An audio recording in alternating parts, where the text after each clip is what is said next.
Rémi Wayon, bonjour. Bonjour. Vous êtes MOF Communication et président de l'agence Happy & You et vous étiez l'un des intervenants experts pour cette assemblée générale au service des talents de demain sur la thématique du management intergénérationnel. Est-ce que vous pouvez nous détailler cette thématique fort intéressante?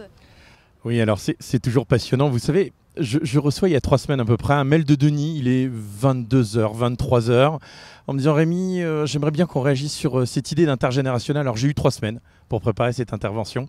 Et ce qui m'a passionné dans la demande de Denis, c'est qu'on voit bien qu'aujourd'hui, il y a des angles saillants à travailler entre cette génération X et Y qui arrive au niveau du travail, et puis cette génération, un peu comme moi, qui aujourd'hui cherche à motiver les équipes.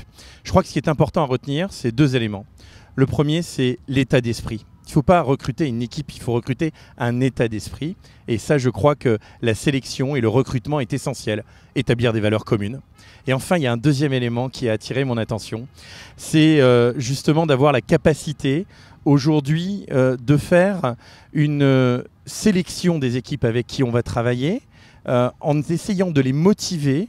Non pas simplement sur l'idée de rappeler les règles, dire non, être toujours un peu droit dans ses bottes, mais peut-être avoir un peu plus de bienveillance, de considération et d'essayer d'amener un peu de bonheur justement dans des collaborateurs, je le rappelle, qui passent plus de temps aujourd'hui à être dans une entreprise que passer du temps à être dans leur famille. Alors il faut faire un peu plus de câlin, un peu plus de bienveillance et on le voit, les managers aujourd'hui qui se comportent de cette manière arrivent à amener leurs collaborateurs vers une victoire. Vous avez fait le lien de ces échanges avec l'univers du football, notamment à travers Didier Deschamps. Quelle était la passerelle entre l'univers de football et puis les métiers de la salle? Peut-être la cohésion d'équipe, le fait de rassembler pour mieux s'unir lors d'un service, par exemple? Alors, bon, moi je suis passionné de la France et donc tout ce qui touche à la France et en l'occurrence l'équipe de France de foot, je ne suis pas un grand amateur de foot, mais évidemment quand c'est le mondial, je regarde toujours. Et ce qui était intéressant, c'est le management de Didier Deschamps, de comprendre que dans son équipe, il avait des personnes qui avaient 14 ans d'écart. Il avait besoin de recruter parmi les 27 des personnes qui apportaient du liant.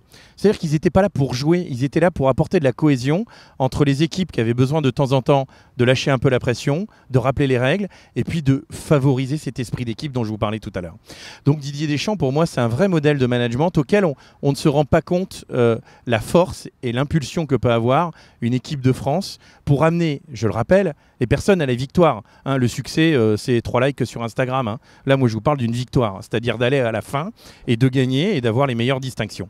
Et là, en l'occurrence, je trouvais intéressant de regarder ce que faisait aujourd'hui Monsieur Deschamps, comme le font aujourd'hui une grande majorité de directeurs de restaurants. Merci beaucoup Rémi Wayon sur ces échanges sur le management intergénérationnel. Merci. J'en étais ravi. Merci, Hélène.